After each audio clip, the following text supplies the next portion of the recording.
Hello friends, നമുക്കിന്നത്തെ മെയിലേക്ക് കിടക്കാം. Madam, എൻ്റെ യഥാർത്ഥ പേര് എനിക്ക് പറയാൻ പറ്റില്ല, അതുകൊണ്ട് കാവേരി എന്നെ വിളിച്ചോളൂ. എനിക്ക് 25 വയസ്സുണ്ട്. ഏകദേശം ഒരു വർഷമായി എൻ്റെ വിവാഹം കഴിഞ്ഞിട്ട്. തീരെ പാവപ്പെട്ട വീട്ടിലൊരു പെൺകുട്ടിയാണ് ഞാനും അമ്മയും മാത്രമേ വീട്ടിലുള്ളൂ. അമ്മയുടെ ഭർത്താവ് അമ്മയെ 10 വർഷങ്ങൾക്ക് മുമ്പ് ഉപേക്ഷിച്ച് പോയതാണ്.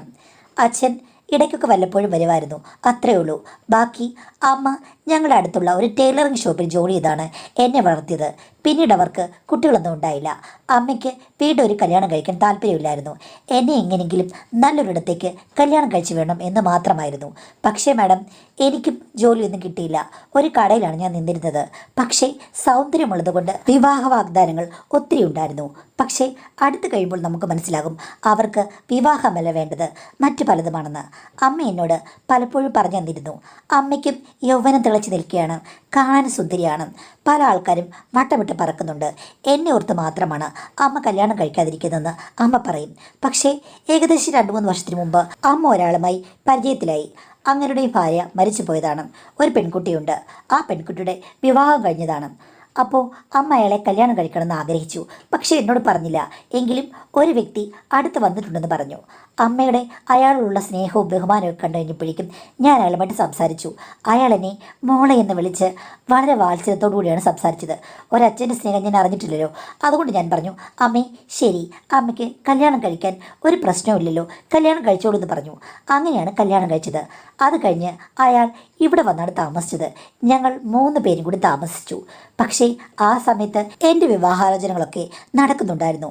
പക്ഷേ വന്നു കാണുന്നവർക്കെല്ലാം എന്നെ ഇഷ്ടപ്പെടും. സമ്പത്തില്ലാതെ ആർക്കും കല്യാണം കഴിക്കാൻ വയ്യ. എന്ത് ചെയ്യാനാണ്? വല്ലാത്ത അവസ്ഥയിലാണ് എൻ്റെ ജീവിതം മുന്നോട്ട് പോകുന്നത്. പക്ഷേ അമ്മയുടെ ജീവിതത്തിൽ ഈസിയായിട്ട് രണ്ടാമതൊരു ഭർത്താവിനെ കിട്ടുകയും ചെയ്തു. അതിൽ എനിക്കിത്തിരി പ്രശ്നമുണ്ടായിരുന്നു. എങ്കിലും നല്ലൊരു അച്ഛനെ കിട്ടിയല്ലോ എന്നോർത്ത് ഞാൻ സമാധാനിച്ചു. പക്ഷേ മാഡം, 1 വർഷം പോലും ആയില്ല. അതിനു മുമ്പേ ഞാൻ കിടക്കുന്ന മുറിയിലേക്ക് ഇഴഞ്ഞു വരാൻ തുടങ്ങി രണ്ടാനച്ഛൻ. എന്നെ എവിടെച്ചെങ്കിലും കാണുമ്പോഴേക്കും അമ്മ അറിയാതെ എന്നെ പുകഴ്ത്തും. നീ ഒരു അപൂർവ സുന്ദരിയാണ്. ഏതെങ്കിലും ഒരു ദിവസം നീ തങ്കഭസ്മ കുറിയിട്ട് വരുമ്പോൾ ഇളനീർക്കുടം ഉടയ്ക്കും എന്നൊക്കെ എന്നോട് പറയാൻ തുടങ്ങി. മാഡം, എനിക്കാകെ പേടിയായി. അങ്ങനെ എനിക്കിഷ്ടമല്ല. അമ്മയ്ക്ക് ചേർന്നൊരു സുന്ദരനായിരിക്കാം, പക്ഷേ അത്രയും പ്രായമുള്ള ഒരാളെ എനിക്ക് വേണ്ട, താല്പര്യമില്ല. എങ്ങനെയെങ്കിലും ഇവിടുന്ന് രക്ഷപ്പെടണം. അമ്മ അറിഞ്ഞു കഴിഞ്ഞാൽ അമ്മ തകർന്നു പോകും. അതുകൊണ്ട് പലപ്പോഴും ഞാൻ ഒത്തിരി കഷ്ടപ്പെട്ടു മാഡം. ഒരു വട്ടം രാത്രി അയാൾ ഇഴഞ്ഞു വന്ന് എൻ്റെ അടുത്ത് കിടക്കാൻ ശ്രമിച്ചു കഴിഞ്ഞപ്പോഴേക്കും അമ്മ ഇത് തിരിച്ചറിഞ്ഞു. അന്ന് ഞാൻ അമ്മയോട് പറഞ്ഞു, അമ്മേ ഇതേപോലെയാണ് പ്രശ്നങ്ങൾ. രാത്രി ഉറങ്ങുമ്പോൾ അയാൾ പലപ്പോഴും എൻ്റെ അടുത്ത് വന്ന് കിടക്കാറുണ്ടെന്ന്. കാര്യം മാഡം, ഞങ്ങളുടേത് തീരെ ചെറിയൊരു വീടാണ്. അത്ര വലിയ ബന്ധവസൊന്നും കിടപ്പ് റൂമിനില്ല. കിടക്കാൻ അധികമൊട്ട് സ്ഥലവുമില്ല. അപ്പോൾ അമ്മ അയാളുമായിട്ട് തർക്കത്തിലായി. നിങ്ങൾ എനിക്ക് വേണ്ട, നിങ്ങൾ ഈ ഉദ്ദേശത്തിലാണോ കല്യാണം കഴിച്ചത് എന്ന് പറഞ്ഞ് അവസാനം അയാൾ കാൽ പിടിച്ച് പറഞ്ഞു ഇനി എന്നോട് അങ്ങനെ പെരുമാറില്ലെന്ന്. പിന്നീട് അയാൾ വന്നിട്ടുമില്ല. എങ്കിലും അമ്മയ്ക്ക് അങ്ങ് സംശയമായിരുന്നു. അമ്മ പറഞ്ഞു, എടി നിൻ്റെ കല്യാണം എത്രയും പെട്ടെന്ന് നടത്തണം. നീ ഇവിടെ നിന്ന് കഴിഞ്ഞാൽ എനിക്ക് തലവേദനയാണ്. നിൻ്റെ ജീവിതം നശിച്ചു പോകും. എന്തൊരു ജന്മമാണിത് എന്ന് പറഞ്ഞ് എന്നെ കുറ്റപ്പെടുത്താൻ തുടങ്ങി. എൻ്റെ അമ്മയുടെ സ്വഭാവം പെട്ടെന്ന് മാറി. ഞാൻ കുറ്റക്കാരിയായി. എന്ത് ചെയ്യണമെന്നറിയില്ല. ആ സമയത്താണ് ഞാനും അടുത്ത വീട്ടിലെ ചേച്ചിയും കൂടെ ഞങ്ങളുടെ അവിടെ ഒരു അമ്പലമുണ്ട്, അവിടുത്തെ ഉത്സവത്തിന് പോയത്. അപ്പോൾ ചേച്ചിക്ക് അറിയാവുന്നൊരു അമ്മയാണ്. ആ അമ്മയെ അമ്പലത്തിൽ വെച്ച് കണ്ടു. അപ്പോൾ ചേച്ചിയോട് ചോദിച്ചു, മോളെ ഇത് ഏത് കുഞ്ഞാ? അപ്പോൾ എൻ്റെ പേരൊക്കെ പറഞ്ഞ് ചേച്ചി എല്ലാം വിശദമായിട്ട് പറഞ്ഞു. ആഹാ, മോളുടെ കല്യാണം കഴിഞ്ഞല്ലെന്ന് ചോദിച്ചു. ഇല്ല അമ്മേ, ആലോചനകളൊക്കെ നടക്കുന്നതേ ഉള്ളൂ എന്ന് പറഞ്ഞു. അവർക്ക് എന്തോ എന്നെ ഇഷ്ടപ്പെട്ടു. എൻ്റെ അമ്മയുമായിട്ട് അവർക്കൊരു രൂപസാദൃശ്യമുണ്ട്. വെളുത്ത് ചുവന്ന് തൊടുത്തിരിക്കുന്ന കുലിനത്വമുള്ളൊരു സ്ത്രീയാണ്. പക്ഷേ എൻ്റെ അമ്മയേക്കാൾ സുന്ദരിയാണ് അവരെന്ന് എനിക്ക് പറയാതിരിക്കാൻ പറ്റില്ല. കാര്യം അവർക്ക് സമ്പന്നമായ ഒരു ബാക്ക്ഗ്രൗണ്ട് ഉണ്ടെന്ന് കണ്ടാൽ തന്നെ അറിയാം. പിറ്റേ ദിവസം തന്നെ പുള്ളിക്കാരി അയലത്തെ ചേച്ചി വിളിച്ച് ചോദിച്ചത്രേ, എൻ്റെ മോന് വേണ്ടിയിട്ട് അവളെ ആലോചിക്കാൻ പറ്റുമോന്ന്. ചേച്ചി പറഞ്ഞു, അവർ പാവങ്ങളാണ്, ഒന്നും തരാനില്ല. നിങ്ങൾ നല്ല കുടുംബമാണ്, സമ്പന്നതയുണ്ട്, മോന് ജോലിയുണ്ട്, പിന്നെ എങ്ങനെയാണ് നടക്കാന്ന്. അവർ പറഞ്ഞു, ഞങ്ങൾക്ക് പെണ്ണിനെ മാത്രം മതി, ഞങ്ങൾ വരികയാണെന്ന് പറഞ്ഞു. അമ്മയോട് വന്ന് പറഞ്ഞു കഴിഞ്ഞപ്പോഴേക്കും അമ്മയ്ക്ക് സന്തോഷമായി. ഇതെങ്കിലും അങ്ങ് നടന്നാൽ മതി. എങ്ങനെയെങ്കിലും ഞാൻ ആ വീട്ടിൽ നിന്ന് ഇറങ്ങിപ്പോണെന്ന് മാത്രമേ അമ്മയ്ക്കുണ്ടായിരുന്നുള്ളൂ. അങ്ങനെ പെണ്ണ് കാണാൻ വേണ്ടിയിട്ട് ആ അമ്മയും മകനും കൂടിയാണ് വന്നത്. മകനെ കാണാൻ സുന്ദരനാണ്, അമ്മയെ കാണാൻ സുന്ദരിയാണ്. പിന്നെ കൂട്ടത്തിൽ കുഞ്ഞമ്മയും വന്നിട്ടുണ്ടായിരുന്നു. പിന്നെ കുഞ്ഞമ്മയുടെ ഭർത്താവും. അങ്ങനെ അവരെല്ലാം സമ്പന്നരായ ആൾക്കാരാണ്. എനിക്ക് തോന്നി ഈ കല്യാണം നടക്കില്ല. എനിക്ക് ഇത്രയും സുന്ദരനായ ഒരാളെ കിട്ടില്ല. ഇത്രയും വലിയ വീട്ടിൽ എനിക്ക് ചെന്ന് കയറാനുള്ള ഭാഗ്യവുമില്ല. പക്ഷേ എൻ്റെ ഭർത്താവാകാൻ പോകുന്ന ആളോട് സംസാരിച്ച് കഴിഞ്ഞപ്പോഴേക്കും അദ്ദേഹം എന്നോട് ഇഷ്ടമാണെന്ന് ചോദിച്ചു. എനിക്ക് ഇഷ്ടമാണെന്ന് ഉടൻ തന്നെ മറുപടി പറയേണ്ടി വന്നു. കാര്യം എനിക്ക് അത്രയ്ക്ക് ഇഷ്ടപ്പെട്ടു മാഡം. നല്ല നീളമുള്ള വെളുത്ത് കറുത്ത രോമങ്ങളോട് കൂടിയ ഒരു അസാമാന്യ സുന്ദരനായ പുരുഷൻ. അവനെ കണ്ടു കഴിഞ്ഞപ്പോഴേക്കും എൻ്റെ ഉള്ളിൻ്റെ ഉള്ളിൽ സ്നേഹത്തിൻ്റെ ഉറവ പൊട്ടിയങ്ങ് മുളച്ചു. കാരണം എനിക്കിതുപോലൊരു സുന്ദരനെ കിട്ടുമോ? ഇയാളുടെ കൂടെ എൻ്റെ ജീവിതകാലം മുഴുവനും കഴിയാൻ പറ്റുമോ? എൻ്റെ ഭാഗ്യമായിരിക്കും. ഞാൻ എങ്ങനെയാണ് ഇദ്ദേഹത്തെ സ്വീകരിക്കുക? ഞാൻ സർവ്വതാ സ്വീകരിക്കാൻ തയ്യാറാണ്. അയ്യോ, എൻ്റെ ഉള്ളു മുഴുവൻ അങ്ങ് തുറന്നു പോണേ എന്നുള്ളൊരു ഭാവമായിരുന്നു എൻ്റെ മനസ്സിൽ. അത്രയ്ക്ക് ഞാൻ കണ്ടു മോഹിച്ച് കൊതിച്ചു പോയി. എന്തിനും ഞാൻ റെഡിയായിരുന്നു. അന്നേരം അദ്ദേഹം പറഞ്ഞു കഴിഞ്ഞാൽ ഞാൻ മുട്ടുകാലിൽ നിൽക്കുമായിരുന്നു എന്ന അവസ്ഥയായിരുന്നു എൻ്റെ എന്ന് പറഞ്ഞു കഴിഞ്ഞാൽ പച്ചയ്ക്ക് ഞാനങ്ങ് പറയുകയാണ്. എനിക്ക് അത്രയ്ക്ക് ഇഷ്ടപ്പെട്ടു അദ്ദേഹത്തെ. ഈ കല്യാണം നടക്കാൻ വേണ്ടിയിട്ട് 100 കണക്കിന് ദൈവങ്ങളെ വിളിച്ച് ഞാൻ പ്രാർത്ഥിച്ചു. നീ എൻ്റെ പ്രാർത്ഥന കേട്ടു, നീ എൻ്റെ മാനസം കണ്ടു എന്ന് പറഞ്ഞതുപോലെ ആ കല്യാണം ഇടപിടിയിൽ നടന്നു. അവർക്ക് യാതൊരു ഡിമാൻഡുമില്ല. അവർ തന്നെ സ്വർണവും പണവും എല്ലാം ചിലവാക്കി പെട്ടെന്ന് കല്യാണം നടത്തി. അമ്മായിമ്മ എന്നോട് പറഞ്ഞത്, മോളെ, അവന് വേണ്ടത് സുന്ദരിയായ ഒരു കുട്ടിയാണ്. അവൻ്റെ സൗന്ദര്യത്തിന് ചേർന്നത് നീയാണ്. ഞങ്ങൾ പലയിടത്ത് പോയിട്ടും പെണ്ണുങ്ങളെയൊന്നും എനിക്കിഷ്ടപ്പെട്ടില്ല. സ്വത്തൊക്കെ ഞങ്ങൾക്ക് ഇഷ്ടം പോലുണ്ട്, പണവുമുണ്ട്. അവന് ചേർന്നൊരു പെണ്ണായിരിക്കണം, അത്രേ ഉള്ളൂ എന്ന് പറഞ്ഞു. എന്തായാലും അവിടെ ചെല്ലുന്നതിന് മുമ്പ് തന്നെ അമ്മായിമ്മ 2 ആഴ്ചയ്ക്ക് മുമ്പ് വന്ന് എന്നെ ബ്യൂട്ടി പാർലറിൽ കൊണ്ടുപോയി മോഡേൺ സ്ത്രീയാക്കി മാറ്റിയെടുത്തു. മോളെ, ഇനി പഴഞ്ഞ വസ്ത്രങ്ങളോ പഴയ വസ്ത്രങ്ങളോ ഒന്നും ധരിക്കരുത്. ഞാൻ പറയുന്ന കാര്യങ്ങളെ വീട്ടിലിടാവൂ എന്ന് പറഞ്ഞിട്ട് അൾട്രാ മോഡേൺ ആയുള്ള കാര്യങ്ങളാണ് എനിക്ക് വാങ്ങിച്ചു തന്നത്. അതോടുകൂടി ഞാനൊരു ഭൂലോക സുന്ദരിയായെന്ന് എനിക്ക് തോന്നി. ഇപ്പം എൻ്റെ ഭർത്താവിൻ്റെ അടുത്ത് പോകാൻ എനിക്ക് യോഗ്യതയുണ്ട്. ഭർത്താവിന് എന്നോട് നല്ല താല്പര്യമുണ്ടായിരുന്നു. ആദ്യ ദിവസം തന്നെ അദ്ദേഹത്തേക്കാൾ ആവേശം എനിക്കുണ്ടായിരുന്നു മാഡം. കാരണം സാധാരണ സ്ത്രീകൾ ഒരിക്കൽ പോലും എല്ലാ കാര്യങ്ങളിലും ആദ്യ ദിവസം ആക്റ്റീവ് ആകില്ല. പക്ഷേ ഞാനെന്ന് പാട്ടുപാടി യദുകുല കാമ്പോജി മുരളിയിലൂതാ ഞാനെന്ന് അത്രത്തോളം ആക്റ്റീവായിരുന്നു ഞാൻ. എൻ്റെ ഭർത്താവും അന്തം വിട്ട് കാണും. എന്നോട് ചോദിച്ചു, നിനക്ക് നേരത്തെ രാഗഭാവങ്ങൾ അറിയാമോന്ന്. ഞാൻ പറഞ്ഞില്ല. പക്ഷേ എൻ്റെ മനസ്സിൽ ഇഷ്ടമായിരുന്നു നിങ്ങളെ. അത് കഴിഞ്ഞതിൽ പിന്നെ എൻ്റെ ഒരു കൂട്ടുകാരി, അവൾ കല്യാണം കഴിച്ചതാണ്. അപ്പോൾ അവൾ പറഞ്ഞു ഭർത്താവിന് ഇഷ്ടം രാഗവിസ്താരമാണെന്ന്. അതുകൊണ്ടാണ് ഞാൻ ഇന്ന് തന്നെ മുൻകൈ എടുത്തതെന്ന് പറഞ്ഞു കഴിഞ്ഞപ്പോൾ അദ്ദേഹം എന്നെ അഭിനന്ദിച്ചു. ഞങ്ങളുടെ ജീവിതം ശരിക്കും വളരെയധികം നല്ലതായിരുന്നു. എനിക്കവിടെ യാതൊരു കുഴപ്പവുമില്ല. ഇഷ്ടം പോലെ പണവുമുണ്ട്. ഭർത്താവും പണം കയ്യിൽ തരും, അമ്മായിമ്മയും തരും. പിന്നെ അമ്മായിമ്മ എവിടെയെങ്കിലുമൊക്കെ രാവിലെ ഇറങ്ങിപ്പോകും പല കാര്യങ്ങൾക്കും. അത്ര മാത്രമേ ഉള്ളൂ. ഞാൻ വീട്ടിലിരുന്ന് എല്ലാ കാര്യങ്ങളും വെച്ചുണ്ടാക്കണം. ജോലിക്കാരുമുണ്ട്, എന്നാലും അടുക്കളയിൽ അവരെ കയറ്റില്ല. അങ്ങനെ ഒരു സ്വഭാവമാണ്. അതിലെനിക്ക് പരാതിയില്ല. എനിക്ക് നന്നായിട്ട് പാചകം ചെയ്യാനറിയാം. എന്തായാലും അങ്ങനെ സുന്ദരമായ ജീവിതം പൊയ്ക്കൊണ്ടിരിക്കുമ്പോഴാണ് കല്യാണത്തിന് വന്ന കുഞ്ഞമ്മ പിന്നീട് കല്യാണം കഴിഞ്ഞ് ഏകദേശം 2 മാസം കഴിഞ്ഞപ്പോഴാണ് ഞങ്ങളെ വിരുന്നിന് വിളിച്ചത്. ഞങ്ങൾ അവിടെ ചെന്ന് കഴിഞ്ഞപ്പോഴേക്കും കുഞ്ഞമ്മ എന്നെ സ്നേഹവാത്സല്യത്തോടുകൂടി സ്വീകരിച്ചു. അവിടെ ചെന്ന് കഴിഞ്ഞപ്പോഴേക്കും കുഞ്ഞമ്മയുടെ മകനുണ്ട്. ആ മകൻ്റെ കൂടെ എൻ്റെ ഭർത്താവ് അവിടെ എവിടെയോ ചുറ്റിക്കറങ്ങാൻ പോയി. ആ സമയത്ത് അടുക്കളയിലായിരുന്നു കുഞ്ഞമ്മ. ഞാൻ അങ്ങോട്ട് ചെന്ന് കഴിഞ്ഞപ്പോൾ ഞാനാണ് കുഞ്ഞമ്മയോട് ചോദിച്ച്, അല്ല കുഞ്ഞമ്മ, ഞങ്ങളുടെ കല്യാണം കഴിഞ്ഞിട്ട് കുഞ്ഞമ്മ പിറ്റേ ദിവസം വരെ അവിടെ ഉണ്ടായിരുന്നു. അത് കഴിഞ്ഞ് പോയിട്ട് ഒന്ന് വരികയോ മറ്റോ ചെയ്തില്ലല്ലോ. 2 മാസം കഴിഞ്ഞിട്ടാണല്ലോ ഞങ്ങളെ വിരുന്നിന് വിളിച്ചെന്നും. എൻ്റെ പൊന്നു മോളെ, ഇവിടെ ഭയങ്കര തിരക്കായിരുന്നു. ദേ, ഈ ചെക്കന് ഇവിടെ എന്തൊക്കെയോ പ്രശ്നങ്ങളൊക്കെ ഉണ്ടാക്കി. അവൻ്റെ കോളേജിലൊക്കെ പ്രശ്നങ്ങളല്ലേടി. അങ്ങനെയൊക്കെ അഡ്ജസ്റ്റ് ചെയ്ത് പോവുകയായിരുന്നു. വലിയ പ്രശ്നമായിരുന്നു. എന്തോ പെണ്ണ് കേസൊക്കെ ചെക്കൻ ഉണ്ടാക്കി. നിന്നോട് എനിക്ക് പറയാൻ നാണക്കേടാ. അതുകൊണ്ട് തൽക്കാലം ഞാൻ പറയുന്നില്ല.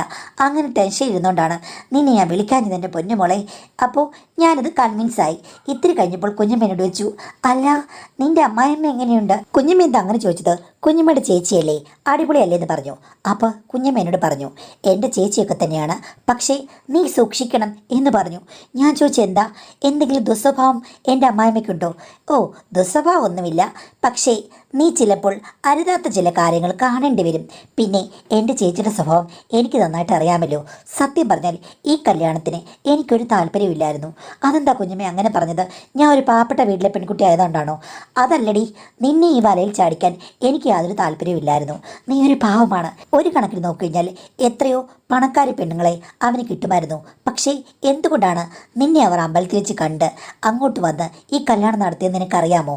അമ്മ പറഞ്ഞത് അദ്ദേഹത്തിന് പറ്റിയ ഒരു സുന്ദരിയായ പെണ്ണ് വേണം, അങ്ങനെയാണ് പണമൊന്നും നോക്കുന്നില്ലെന്നാണ്. ഉണ്ട സുന്ദരിയായ പെണ്ണുങ്ങൾ എന്താ പണക്കാരുടെ വീട്ടിലില്ലേ? എടി നീ വരയിൽപ്പെട്ടിരിക്കുകയാണ്. കുഞ്ഞമ്മ ഇങ്ങനെ വെറുതെ എന്നെ പേടിപ്പിക്കാതെ പറ, എന്താ അവിടെ പ്രശ്നമെന്ന്? നിന്റെ ഭർത്താവ് നിന്നോട് എങ്ങനെയുണ്ട്? ഞാൻ പറഞ്ഞു ചേട്ടന് കുഴപ്പമൊന്നുമില്ലല്ലോ, എന്താ പ്രശ്നം? പേടിപ്പിക്കാതെ കാര്യം പറയാൻ പറഞ്ഞു. അപ്പോൾ കുഞ്ഞമ്മ എന്നോട് പറഞ്ഞു, ഞാൻ പറഞ്ഞു കഴിഞ്ഞാൽ വിശ്വസിക്കുമോ എന്ന് എനിക്കറിയില്ല. ഞാൻ പറഞ്ഞു എന്താ? അങ്ങ് പറ, ടെൻഷൻ അടുപ്പിക്കാതെ. എടി നിന്റെ ഭർത്താവ് എന്ന് പറയുന്ന ആ കോന്തനില്ലേ, അവൻ ശരിക്കും നിന്റെ അമ്മായിയമ്മ, അതായത് എൻ്റെ ചേച്ചിയുടെ കയ്യിലെ ഒരു കളിപ്പാവയാണ്. അതെന്താ അങ്ങനെ പറഞ്ഞത്? അമ്മയും മോനുമല്ലേ, അങ്ങനെ പറയണോ എന്ന് ചോദിച്ചു കഴിഞ്ഞപ്പോഴേക്കും കുഞ്ഞും പറഞ്ഞു, ഇതാണ് നിനക്ക് മനസ്സിലാകാത്തത്, മറ്റെങ്ങും ഉള്ളതുപോലെയല്ല അവരുടെ ബന്ധം. എന്താ കുഞ്ഞുമ പ്രത്യേകത? ഈ പൊട്ടിയോട് എനിക്ക് എങ്ങനെയാ പറയാൻ പറ്റുന്നേ? എടി എൻ്റെ ചേച്ചിയുടെ മോനാണ് അവൻ, അതിൽ എനിക്ക് സംശയമൊന്നുമില്ല. പക്ഷേ അവർ തമ്മിൽ അമ്മയും മകനുമാണെന്ന് ചോദിച്ചു കഴിഞ്ഞാൽ അങ്ങനെയല്ലടി, അതിനുമുപരി മറ്റ് പല ബന്ധങ്ങളുമുണ്ട്. കുഞ്ഞമ്മ അവിടെ എവിടെയും തൊഴാതെ പറഞ്ഞു കഴിഞ്ഞാൽ എനിക്കെങ്ങനെ മനസ്സിലാകും എന്ന് ചോദിച്ചു കഴിഞ്ഞപ്പോഴേക്കും കുഞ്ഞും പറയണം, നീ ഇപ്പോൾ രണ്ടാം ഭാര്യയാണെന്നങ്ങ് വിചാരിച്ചോളൂ. അപ്പോൾ ചേട്ടൻ നേരത്തെ കല്യാണം കഴിച്ചതാണോ? അത് മറച്ചു പിടിച്ചില്ലേ? അതൊന്നും എനിക്കറിയില്ലായിരുന്നു. ഞാൻ നീ എന്ത് ചെയ്യും കുഞ്ഞമ്മയെന്ന് ചോദിച്ചു. അയ്യോ എടി പൊട്ടി, അങ്ങനെയല്ല ഞാൻ പറഞ്ഞത്. പിന്നെന്താ കുഞ്ഞമ്മ? എടി അമ്മയും മകനും തമ്മിൽ ശരിയല്ലാത്ത ബന്ധമാണ്. ഇപ്പം അവന് 29 വയസ്സുണ്ട്, നിനക്കറിയാമോ? 19ാമത്തെ വയസ്സിൽ തുടങ്ങിയതാണെന്ന് എനിക്ക് തോന്നുന്നു. ഭർത്താവ് മരിച്ചു പോയിട്ട് ഒത്തിരി കാലമായില്ലേ? കുഞ്ഞമ്മ സ്വന്തം ചേച്ചിയെക്കുറിച്ചാണ് ഇങ്ങനെ പറഞ്ഞത്. അങ്ങനെയൊന്നുമില്ല, അവർ തമ്മിൽ ശരിക്കും അമ്മയും മകനുമാണ്. ഹൈഡി മോളെ, അത് കൊള്ളാമല്ലോ. കണ്ട നീ അങ്ങോട്ട് മാറി നിൽക്ക്, കേട്ട് ഞാൻ പറയാം എന്ന് പറഞ്ഞ പോലെ എന്നെ കുറ്റക്കാരിയാക്കില്ലോ നീ. അല്ല കുഞ്ഞമ്മേ, എന്താ ഈ പറഞ്ഞത്? ഇതിൽ എന്തെങ്കിലും സത്യമുണ്ടോ? എടി 18ാമത്തെ വയസ്സ് മുതൽ ഇത് തുടങ്ങിയതാണ്. ഞാൻ ഒരു 100 വട്ടം കണ്ടിട്ടുണ്ട്. ഞാൻ എൻ്റെ ചേച്ചിയെ ഉപദേശിച്ചതാണ്, ഇത് പാടില്ല പാടില്ല, അവന് വിവാഹജീവിതം വേണ്ടതാണെന്ന്. പക്ഷേ അവർ കേട്ടില്ല. എത്ര നല്ല ആലോചനകൾ വന്നതെന്നറിയാമോ? ഒത്തിരി വലിയ വലിയ വീട്ടിൽ നിന്ന് ആളുകൾ വന്നതാണ്. നല്ല സുന്ദരനായ ജോലിയുള്ള സമ്പന്നനായ ചെറുപ്പക്കാരൻ. അങ്ങനെ അവന് പെണ്ണ് കിട്ടാൻ ഒരു പ്രയാസവുമില്ല. പക്ഷേ വന്ന വലിയ ആലോചനകളെല്ലാം അവർ തട്ടിവിട്ടു. കുഞ്ഞമ്മ എന്തായി പറഞ്ഞത്? എടി സത്യമാണ് ഞാൻ പറഞ്ഞത്. ഇപ്പോഴെങ്കിലും നിന്നോടിത് പറഞ്ഞില്ലെങ്കിൽ എനിക്ക് വല്ലാത്ത വിഷമാകും. എന്നാൽ പിന്നെ എന്നെ പെണ്ണ് കാണാൻ വന്നു കഴിഞ്ഞപ്പോൾ കുഞ്ഞമ്മയ്ക്ക് ഒരു സൂചന തരാൻ പറ്റില്ലായിരുന്നു? ഈ കല്യാണം നടക്കുന്നതിന് മുമ്പ് എന്നോട് പറയാൻ പാടില്ലായിരുന്നു? എടി എനിക്കങ്ങനെ പറയണമെന്നുണ്ടായിരുന്നു, പക്ഷേ അതിനുള്ള സമയവും സന്ദർഭവും ഒന്നുമില്ലായിരുന്നു. അന്ന് വന്നപ്പോഴാണ് എൻ്റെ ചേച്ചിയുടെ യഥാർത്ഥ പ്ലാൻ എനിക്ക് മനസ്സിലായത്. എടുപിടി എന്നുള്ള കല്യാണമല്ലായിരുന്നു എനിക്ക് പറയണമെന്നുണ്ടായിരുന്നു, പക്ഷേ അതിന് സമയം കിട്ടിയില്ല എന്ന് പറഞ്ഞായിരിക്കും ശരി. വേണമെങ്കിൽ പറയാമായിരുന്നു. പക്ഷേ പിന്നീടൊരു ദിവസം കല്യാണം ഉറപ്പിച്ചു കഴിഞ്ഞ് പെട്ടെന്നല്ലേ ആ സമയത്ത് ചേച്ചിയുടെ ഒരു അടുത്ത കൂട്ടുകാരോട് സംസാരിക്കുന്നത് ഞാൻ കേട്ടു. അതായത് നീ വളരെ പാവപ്പെട്ട വീട്ടിലെ പെൺകുട്ടിയാണെന്നും നിന്റെ അമ്മ ഏതാനും വർഷങ്ങൾക്ക് മുമ്പ് സുന്ദരനായ എന്നാലും ഇത്തിരി പ്രായമുള്ള ഒരു രണ്ടാനച്ഛനെ വീട്ടിലേക്ക് കൂട്ടിക്കൊണ്ടു വന്നുവെന്നും കുറച്ചുനാൾ കഴിഞ്ഞപ്പോഴേക്കും നിന്റെ സ്വഭാവം അടിമുടി മാറുകയായിരുന്നു. എങ്ങനെയെങ്കിലും അമ്മയുടെ ഭർത്താവിനെ സ്വന്തമാക്കാൻ വേണ്ടിയിട്ട് നീ പല കളികളും അവിടെ കളിച്ചു. നിന്റെ മുറിയൊക്കെ തുറന്നിട്ട് അയാൾക്ക് വേണ്ടി നീ കാത്തിരുന്നു. അങ്ങനെ സ്വന്തം അമ്മ ഉറങ്ങിക്കഴിയുമ്പോൾ അമ്മായച്ചനുമൊത്ത് നിന്റെ അസുലഭ നിമിഷങ്ങളായിരുന്നു അവിടെ തുടർന്ന് പോയിക്കൊണ്ടിരുന്നത്. അത് നിന്റെ അമ്മയ്ക്ക് അറിയില്ലായിരുന്നു. ഒരു സുപ്രഭാതത്തിലാണ് നിന്റെ അമ്മയ്ക്ക് അത് പിടികിട്ടിയത്. കൈയോടെ പിടികൂടി.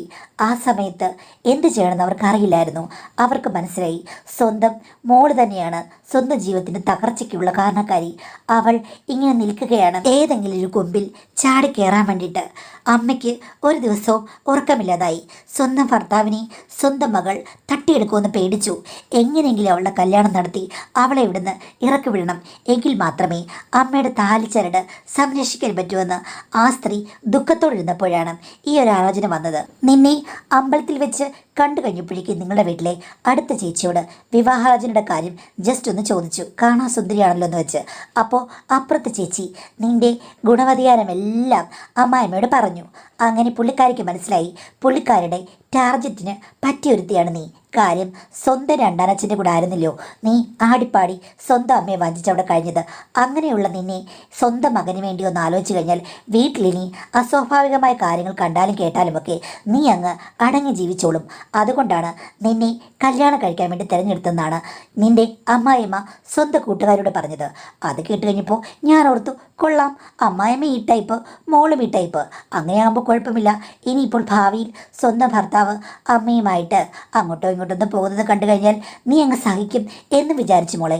പിന്നെ ഞാനൊന്നും പറയാൻ വന്നില്ല. പക്ഷേ നിനക്ക് നിന്റെ ഭർത്താവിനോട് നല്ല സ്നേഹമുണ്ടെന്ന് എനിക്ക് കല്യാണ സമയത്ത് മനസ്സിലായി. രണ്ടാനച്ഛനെ നിനക്ക് ഇഷ്ടമല്ലെന്നും അതുകൊണ്ട് തന്നെ ഈ പറയുന്ന കഥയിൽ നിങ്ങളുടെ അയൽക്കാരിയായ ചേച്ചിയോ നിന്റെ അമ്മയോ എന്തൊക്കെയോ വെള്ളം ചേർത്തിട്ടുണ്ടെന്ന് എനിക്ക് മനസ്സിലായി. അന്ന് തൊട്ട് നിന്നോടിത് പറയണമെന്നുണ്ട്. പക്ഷേ അവിടെ വന്ന് എനിക്ക് പറയാൻ പറ്റില്ലല്ലോ. അതുകൊണ്ട് ഞാൻ കാത്തിരിക്കുകയായിരുന്നു. നീ ഇവിടെ വരുമ്പോൾ നിന്നോട് സത്യങ്ങളെല്ലാം തുറന്ന് പറയണമെന്ന് എനിക്ക് ആഗ്രഹമുണ്ടായിരുന്നു. എൻ്റെ പൊന്നുമോളെ, ഇനിയിപ്പോൾ ഒന്നും ചെയ്യാൻ പറ്റില്ലെങ്കിലും നീ ഇത് മനസ്സിൽ വെച്ചേക്കണം. ചേച്ചി അടങ്ങിയിരിക്കുന്ന ടൈപ്പല്ല.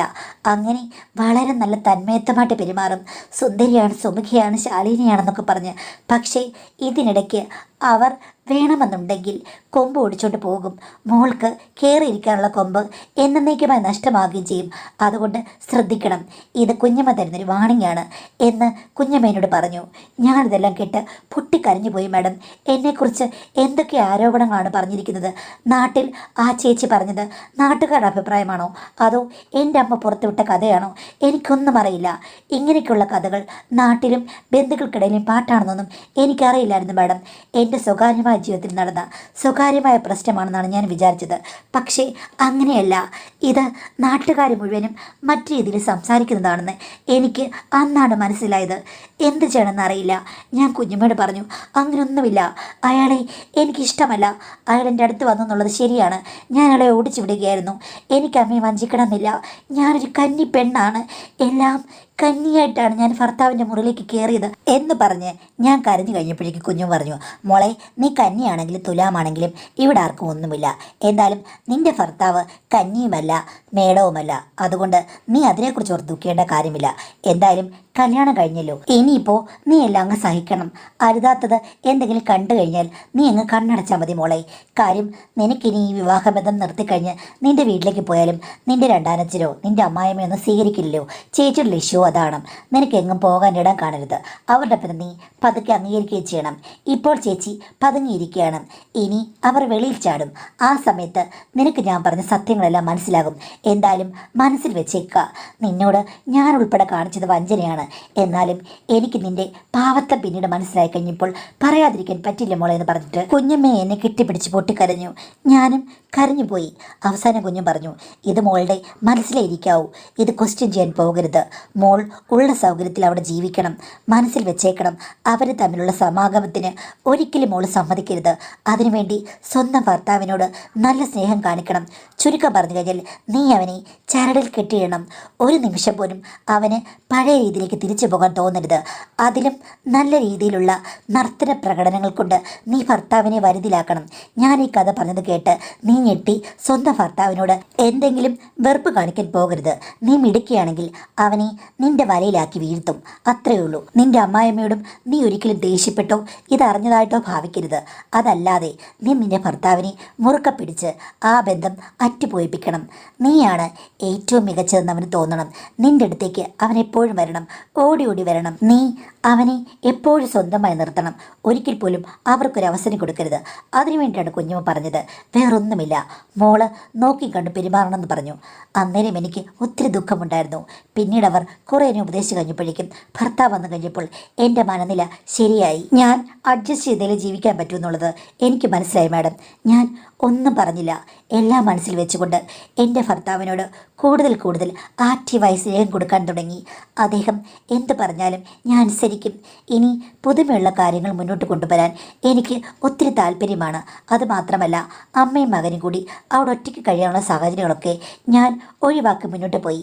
അമ്മായിയമ്മയോടും ഞാൻ സ്നേഹത്തോട് പെരുമാറി. അങ്ങനെയായിരുന്നു ഈ നാളുകളെല്ലാം കഴിഞ്ഞിരുന്നത്. പക്ഷേ മാഡം, കഴിഞ്ഞ ആഴ്ച ഒരു ദിവസം അദ്ദേഹത്തിൻ്റെ വാട്സാപ്പിൽ കുറേയധികം മെസ്സേജ് വരുന്നത് കണ്ട് ഞാനൊന്ന് നോക്കി. കുഞ്ഞമ്മയാണ് അയക്കുന്നത്. എന്തൊക്കെയോ അയച്ചുകൊണ്ടിരിക്കുന്നു. അപ്പോൾ എനിക്കത് എടുത്തു നോക്കാൻ പറ്റിയില്ല. എനിക്കത് കൗതുകമായി. കുഞ്ഞമ്മ എന്താണ് ഇത്രയധികം മെസ്സേജ് അയക്കുന്നത്? എന്തായാലും ഭർത്താവിൻ്റെ മൊബൈൽ കൈക്കലാക്കി അതൊന്ന് നോക്കാനുള്ള ഒരു പരീക്ഷണം ഞാൻ നടത്തി. മാഡം, അതിൽ മുഴുവനും കുഞ്ഞമ്മ ഇങ്ങോട്ട് അയച്ച ചാറ്റുകളാണ്. എൻ്റെ ഭർത്താവ് ഒന്നിനും റെസ്പോണ്ട് ചെയ്തിട്ടില്ല. കുഞ്ഞമ്മ വന്ന് ചാറ്റയക്കുകയാണ്. എടാ, നീ എന്നെ ഉപേക്ഷിച്ചല്ലേടാ ആ പരട്ട പെണ്ണെ കല്യാണം കഴിച്ചത്? എന്തിനാടാ? എന്നേക്കാൾ എന്ത് മെച്ചമാണ് അവൾക്കുള്ളത്? ഇത്രയും നാളും എൻ്റെ അടുത്ത് ചുറ്റിപ്പറ്റി നടന്നവനാണ് നീ. എന്നിട്ട് നിനക്കിപ്പോൾ അവൾ മതിയോ? അവൾ എന്തിനു കൊള്ളാവടാ? അവളെക്കാളൊക്കെ എത്ര മികച്ചതാടാ ഞാൻ. നീ എന്നോട് പറഞ്ഞിട്ടില്ലേ കുഞ്ഞമ്മയാണ് എൻ്റെ റാണിയെന്ന്? നീ ഇപ്പോൾ ഒരു വർഷമായിട്ട് എന്നോട് എന്താ കളിച്ചേ കാണുന്നത്? ഒന്ന് കാണാൻ പോലും കിട്ടുന്നില്ലല്ലോടാ എന്നൊക്കെ പറഞ്ഞ് മെസ്സേജാണ്. എനിക്ക് മനസ്സിലായി, കുഞ്ഞമ്മ എനിക്കിട്ട് പാര വെച്ചതാണ്. ശരിക്കും കുഞ്ഞമ്മയ്ക്കും എൻ്റെ ഭർത്താവിനും തമ്മിലായിരുന്നു ബന്ധം. കള്ളക്കഥ പറഞ്ഞ് അവരെന്നെ പറ്റിക്കുകയാണ്. ഭർത്താവിനോട് ഞാനങ്ങനെ ചോദിക്കും, എനിക്ക് ഒരു പിടിയുമില്ല. അവസാനം അമ്മായിയമ്മയോട് ഞാൻ ആ സംഭാഷണം തുടക്കമിട്ടു. അമ്മേ, ഇങ്ങനെ ചില മെസ്സേജുകൾ കണ്ടു. ഞാൻ അവരുടെ വീട്ടിൽ പോയി കഴിഞ്ഞപ്പോഴേക്കും അവർ എന്നോട് അമ്മയെക്കുറിച്ച് ഇങ്ങനെയുള്ള കഥകളാണ് പറഞ്ഞെന്ന് പറഞ്ഞിട്ട് ഞാൻ അവർ പറഞ്ഞത് മുഴുവനും വിവരിച്ചു കഴിഞ്ഞപ്പോഴേക്കും അമ്മ തലയിൽ കൈവച്ചു. എന്നിട്ട് പറഞ്ഞു, എടീ, പെണ്ണില്ലെന്ന് വെച്ചിട്ട് സ്വന്തം പെങ്ങളെ ആരെങ്കിലും കിട്ടുമോ? ഇല്ല എന്ന് പറഞ്ഞതുപോലെയാണ്. ആണില്ലെന്ന് വെച്ചിട്ട് സ്വന്തം മകനെ ആരെങ്കിലും കല്യാണം കഴിക്കുമോ? അവൾ ഇത്രയും ദുഷ്ടയാണെന്ന് എനിക്കറിയില്ല മോളെ. പക്ഷേ അവൾ പറഞ്ഞ കഥ സത്യമാണ്. പക്ഷേ അവളുടെ കാര്യത്തിലാണ് 18 വയസ്സായപ്പോൾ മുതൽ ഈ ചെക്കനെ അവൾ കൈക്കലാക്കി വെച്ചിരിക്കുകയാണ്. അവനെ അതിൽ നിന്ന് മോചിപ്പിക്കാൻ ഞാൻ എന്ത് പെടാപ്പാട് പെട്ടെന്നറിയാമോ? എത്ര കഷ്ടപ്പെട്ടിട്ടാണ് നിന്നെപ്പോലൊരു പെണ്ണെ കല്യാണം കഴിപ്പിച്ചത്. അപ്പോൾ നീ വിചാരിക്കും നിൻ്റെ കാര്യങ്ങളൊക്കെ അറിഞ്ഞിട്ട് നിന്നെപ്പോലൊരു പെണ്ണ് ഇതൊക്കെ അറിഞ്ഞാലും അടങ്ങി ഒതുങ്ങി വീട്ടിൽ നിൽക്കുമെന്ന് വിചാരിച്ചല്ലേന്ന്. ഏകദേശം അങ്ങനെ തന്നെയാണ്. അവൾ പറഞ്ഞ പോയിൻ്റൊക്കെ ശരിയാണ്. നിൻ്റെ അമ്മയാണ് എന്നോട് പറഞ്ഞത്, നീ നിൻ്റെ രണ്ടാനച്ഛനെ മയക്കിയെടുത്തെന്നും ഭയങ്കര ശല്യമാണെന്നും എങ്ങനെയെങ്കിലും ഈ കല്യാണം നടന്നിരുന്നെങ്കിൽ നല്ലതാണെന്നും. സത്യം പറഞ്ഞാൽ ആ സമയത്ത് ഏതൊരു സ്ത്രീയും വേണ്ടാന്നേ പറയുകയുള്ളൂ. ഞാൻ ഓർത്തത് നിൻ്റെ ഒരു തെറ്റുള്ളത് കൊണ്ട് ഇവൻ്റെ കാര്യത്തിൽ എന്തെങ്കിലും തെറ്റ് വന്നാലും നീ അടങ്ങി ഒതുങ്ങി നിൽക്കുമല്ലോ എന്നാണ്. അവന് നിന്നെ എന്തോ ഭാഗ്യത്തിന് ഇഷ്ടപ്പെട്ടു. അങ്ങനെ ഈ ഒരു കല്യാണം നടന്നു മോളെ. ഇതാണ് സത്യം. ഞാനും കുറച്ച് അതിബുദ്ധി കാണിച്ചിട്ടുണ്ട്. അവൾ പറഞ്ഞത് ശരിയാണ്. പക്ഷേ കഥ എൻ്റേതല്ല, അവളുടേതാണ്. പക്ഷേ ഇതൊന്നും ആരും എന്താ പറയാതെന്ന് വെച്ച് കഴിഞ്ഞാൽ അവളുടെ ഭർത്താവ്, അവളുടെ കുട്ടി, ഞങ്ങളുടെ കുടുംബം ഇതൊക്കെ തുറന്നു പറഞ്ഞു കഴിഞ്ഞാൽ വലിയ പ്രശ്നങ്ങളായിട്ട് മാറും. പക്ഷേ അവൾ 18-ാം വയസ്സ് മുതൽ തുടങ്ങിയത് എൻ്റെ മകനോടുള്ള ഇഷ്ടം തന്നെയാണ്. ഇത്തിരി ഇല്ലാത്ത പയ്യനെ അവൾ വേണ്ടാതിനങ്ങളെല്ലാം പഠിപ്പിച്ചടി. പക്ഷേ അതറിഞ്ഞപ്പോഴേക്കും വൈകിപ്പോയിരുന്നു. എത്ര കഷ്ടപ്പെട്ട് നെഞ്ച് തടിച്ചിട്ടാണെന്നറിയാമോ അവനെക്കൊണ്ട് ഞാൻ നിന്നെ കല്യാണം കഴിപ്പിച്ചത്. ഇവിടെ വന്ന് നിന്റെ സ്വഭാവം നോക്കി കഴിഞ്ഞപ്പോൾ എനിക്ക് മനസ്സിലായി, നിനക്ക് രണ്ടാനച്ഛനുമായിട്ട് യാതൊരു ബന്ധവുമില്ല. പക്ഷേ എൻ്റെ മകനെ നിനക്ക് ഒത്തിരി ഇഷ്ടമാണ്. അത് മാത്രമല്ല, അവനെ പിടിച്ചു നിർത്താനുള്ള കഴിവ് നിനക്കുണ്ട്. അതുകൊണ്ട് ഞാൻ ഒന്നിലും ഇടപെടാതെ നിങ്ങൾക്ക് വേണ്ട സൗകര്യങ്ങൾ തന്ന് സന്തോഷത്തോടുകൂടി ജീവിക്കുകയാണ്. ഇനി അതിൽ കല്ലിട്ട് കലക്കാൻ ഞാനില്ല മോളെ. നമുക്ക് ഇതിവിടെ അവസാനിപ്പിക്കാം. നീ ഒരു കാര്യങ്ങൾ അവളോട് ചോദിക്കാനും പോണ്ട. ഞാനും ഒന്നും പറയുന്നില്ല. അവനോട് നീ ഒന്നും ചോദിക്കരുത്. സംതൃപ്തകരമായിട്ട് ഈ ദാമ്പത്യം മുന്നോട്ട് കൊണ്ടുപോകും മോളെ. അത്ര എനിക്ക് പറയാനുള്ളൂ. പക്ഷേ കുറ്റക്കാരി ഞാനല്ല, അവളാണെന്ന് എൻ്റെ അമ്മായിമ്മ പറയുന്നു. പക്ഷേ അമ്മ എങ്ങനെയൊക്കെ പറഞ്ഞെങ്കിലും കുഞ്ഞമ്മയോട് ഞാൻ ചോദിച്ചു, എന്തിനാണ് ഈ കള്ളത്തരം പറഞ്ഞത്? ഇത് എൻ്റെ അമ്മായിമ്മയോട് ഞാൻ ചോദിക്കേണ്ടി വന്നു. അവസാനം അമ്മായിമ്മ യഥാർത്ഥ സത്യം പറഞ്ഞു. കുഞ്ഞമ്മയുടെ വാട്സാപ്പ് മെസ്സേജ് ഞാൻ കണ്ടിട്ടുണ്ട്. പിന്നെ എൻ്റെ അമ്മായിമ്മ പറഞ്ഞതുകൂടെ കേട്ട് കഴിഞ്ഞപ്പോഴേക്കും കാര്യങ്ങൾ എനിക്ക് മനസ്സിലായെന്ന് പറഞ്ഞു. എൻ്റെ കയ്യിൽ നിന്നും അങ്ങനെ ഒരു തെറ്റ് സംഭവിച്ചിട്ടുണ്ട്. പക്ഷേ ചേച്ചി ചെയ്യുന്ന തെറ്റ് ഞാൻ അനുകരിച്ചതാണ്. ആദ്യം അവരുടെ ബന്ധം കണ്ടു കഴിഞ്ഞതിൽ പിന്നാണ് എനിക്കും അങ്ങനെ തോന്നിയത്. അന്ന് അവനെന്നെ ഇഷ്ടമായിരുന്നു മോളെ. പക്ഷേ കാലക്രമത്തിൽ ഞാനെല്ലാം അവസാനിപ്പിച്ചു. ഇപ്പോൾ എനിക്ക് അങ്ങനെയൊന്നുമില്ല വർഷങ്ങളായിട്ട്. പക്ഷേ ഇപ്പോഴും അവർ തമ്മിലുണ്ട് മോളെ, നീ ശ്രദ്ധിക്കണമെന്ന് പറഞ്ഞു. ഇതൊക്കെ കേട്ട് സത്യം പറഞ്ഞാൽ എങ്ങനെ പ്രതികരിക്കണം എന്നറിയാതെ ഞാനവിടെ കട്ട് ചെയ്തു. ഇന്ന് വരെ ഭർത്താവിനോട് ഞാൻ ചോദിച്ചിട്ടില്ല. പിന്നീട് കുഞ്ഞമ്മയോടോ അമ്മായിയമ്മയോടോ ഒന്നും ഞാൻ സംസാരിച്ചിട്ടില്ല. പക്ഷേ എൻ്റെ മനസ്സ് നീറുകയാണ്. യഥാർത്ഥത്തിൽ ഇവിടെ എന്താ നടക്കുന്നതെന്ന് അറിയില്ല. മാഡം, ഞാനിതെങ്ങനെയാണ് അഡ്ജസ്റ്റ് ചെയ്യേണ്ടത്, എങ്ങനെയാണ് സിറ്റുവേഷനെ ഹാൻഡിൽ ചെയ്യുന്നത് എന്നാണ് ചോദിച്ചിരിക്കുന്നത്. അമ്മ ഒറ്റയ്ക്കായിരുന്നു അതോ കുഞ്ഞമ്മ ഒറ്റയ്ക്കായിരുന്നു അതോ കുഞ്ഞമ്മയും അമ്മയും കൂടി തുമ്പി തുള്ളുകയായിരുന്നു എന്നൊന്നും നമുക്കറിയില്ല. എന്തായാലും നിങ്ങളുടെ ഭർത്താവിൻ്റെ കാര്യത്തിൽ ദുരൂഹമായ വലിയൊരു ചക്രവ്യൂഹം തന്നെ ഇവിടെ നടന്നിട്ടുണ്ട്. അതീവ ദുരൂഹമായ ഒരു ബന്ധമുള്ള വീടാണത് എന്ന് നിങ്ങൾ മനസ്സിലാക്കുക. രഹസ്യങ്ങളുടെ കലവറയാണ്. അപ്പോൾ അത്രയ്ക്കും വ്യത്യസ്തമായ മാനസികാവസ്ഥയുള്ള ആൾക്കാരുള്ളപ്പോൾ നിങ്ങൾ വളരെ ജാഗരൂകമായിട്ട് അവിടെ ജീവിക്കണം. കാര്യം അവരിൽ നിന്നും നിങ്ങളുടെ സ്വന്തമാക്കി നിങ്ങളുടെ ഭർത്താവിനെ നിലനിർത്തുക എന്ന് പറഞ്ഞു കഴിഞ്ഞാൽ വലിയൊരു ടാസ്ക്കാണ്. ഇതിലെ രഹസ്യം നമുക്കറിയാത്തടത്തോളം കാലം, നിങ്ങൾക്ക് സത്യം അറിയാത്തടത്തോളം കാലം അത് നിങ്ങൾക്ക് വലിയൊരു ടാസ്ക് തന്നെയായി. ആദ്യത്തെ കഥ കേട്ട് കഴിയുമ്പോൾ തന്നെ പല പെണ്ണുങ്ങളും എടുത്തു ചാടി പ്രശ്നം ഉണ്ടാക്കും. ഉണ്ടാക്കേണ്ടതാണ്. പക്ഷെ നിങ്ങൾ സഹിച്ചു ക്ഷമിച്ചു നിങ്ങളുടെ സാഹചര്യം അറിഞ്ഞ് നിങ്ങൾ ചേർന്ന് പോകാൻ ശ്രമിച്ചു. ആ ബുദ്ധി ഇവിടെയും കാണിക്കുക. നിങ്ങളുടെ കല്യാണം കഴിഞ്ഞ് ഇന്ന് വരെ ഭർത്താവിൻ്റെ കയ്യിൽ നിന്നൊരു തെറ്റ് നിങ്ങൾക്ക് കണ്ടുപിടിക്കാൻ പറ്റിയിട്ടില്ല. കുഞ്ഞമ്മയുടെ മെസ്സേജിന് പോലും അയാൾ തിരിച്ച് മെസ്സേജ് അയച്ചിട്ടുമില്ല. അപ്പോൾ തൽക്കാലം അദ്ദേഹം നല്ല അവസ്ഥയിലായതുകൊണ്ട് ചുമ്മാ ചോദിച്ച് പ്രശ്നം ഉണ്ടാക്കണ്ട. ആ കഥകളൊക്കെ അവിടെ നിൽക്കട്ടെ. ദുരൂഹതയുള്ള ആളുകളാണെന്ന് വിചാരിച്ച് ഒരു കണ്ണ് എല്ലാവരുടെയും ക്യാരക്ടറിൽ വേണമെന്ന് മാത്രമേ ഉള്ളൂ. ജാഗ്രത മതി, ഭയം വേണ്ട. അപ്പോൾ അഡ്ജസ്റ്റ് ചെയ്ത് സ്വന്തം ഭർത്താവിനെ ചേർത്ത് നിർത്താൻ ശ്രമിക്കുക. പക്ഷേ ജാഗരൂകയായിട്ടിരിക്കുക. തീരെ ചെറുപ്പക്കാരനായ ഒരു പയ്യൻ സ്വന്തം വീട്ടിലെ പെണ്ണുങ്ങളുടെ കയ്യിൽ അകപ്പെട്ടു പോയതായിരിക്കാം, പറയാൻ പറ്റില്ല. കല്യാണം കഴിഞ്ഞപ്പോൾ ഉത്തരവാദിത്തം തോന്നാം. അപ്പോൾ അദ്ദേഹത്തെ വലിയ രീതിയിൽ ക്രിട്ടിസൈസ് ചെയ്യാനോ രഹസ്യം പൊട്ടിച്ച് പ്രശ്നം ഉണ്ടാക്കാനോ പോകേണ്ട കാര്യമില്ല. പക്ഷേ മൊബൈലൊക്കെ എടുത്ത് നിങ്ങൾ സാന്ദ്രത്തോടെ നോക്കുക. ആ സമയത്ത് എന്തെങ്കിലും തെറ്റുകൾ കണ്ടു കഴിഞ്ഞാൽ ആ സമയത്ത് മാത്രം ക്വസ്റ്റ്യൻ ചെയ്യുക. അല്ലാതെ അങ്ങോട്ട് കയറി പ്രശ്നങ്ങൾ ഉണ്ടാക്കാൻ തൽക്കാലം പോകണ്ട. ഇനി ഇവരൊക്കെ പറയാൻ വന്നു കഴിഞ്ഞാൽ അങ്ങ് ഇരുന്നോട്ടെ, ഇനിയിപ്പോൾ എൻ്റെ ഭർത്താവിനെ ഞാൻ നോക്കിക്കോളാം, നിങ്ങൾ നിങ്ങളുടെ കാര്യം നോക്കൂ എന്നുള്ള രീതിയിൽ തന്നെ നിങ്ങൾ പെരുമാറി മുന്നോട്ട് പോകുക. അവരെയും വെറുപ്പിക്കേണ്ട, ഭർത്താവിനെ വെറുപ്പിക്കേണ്ട, ആരെയും വെറുപ്പിക്കേണ്ട. തെറ്റ് കണ്ടാൽ ആ സമയത്ത് പ്രതികരിക്കുക. ഇനി ഇത് തുടരുകയാണെന്നുണ്ടെങ്കിൽ ആ ജീവിതം ഇട്ടിട്ട് നിങ്ങൾക്ക് പോരാനുള്ള സ്വാതന്ത്ര്യം ഉണ്ടല്ലോ. അപ്പോൾ നിങ്ങൾ അത് ചെയ്യുക. അത്രയും നാൾ നിങ്ങൾ അത് ട്രിക്കായിട്ട് മാനേജ് ചെയ്ത് പോവുക. തെറ്റുകളൊന്നും അവിടെ സംഭവിക്കാതിരിക്കാൻ തക്കവണ്ണം ഒരു സൂക്ഷ്മത വേണം എന്നുള്ളതേ ഉള്ളൂ. ബഹളങ്ങൾ ഉണ്ടാക്കാൻ എളുപ്പമാണ്, പക്ഷേ നമുക്ക് ചിലപ്പോൾ സ്നേഹത്തിൽ നമ്മുടെ ബന്ധങ്ങളൊക്കെ നിലനിർത്താൻ പറ്റിയേക്കും. അപ്പോൾ നിങ്ങൾക്ക് പറ്റുമെന്ന് എനിക്ക് തോന്നും. അതുകൊണ്ട് നിങ്ങൾ നല്ല സ്മാർട്ടായിട്ട് ഈ സിറ്റുവേഷൻ ഹാൻഡിൽ ചെയ്യുക. നിങ്ങൾക്കത് പറ്റും.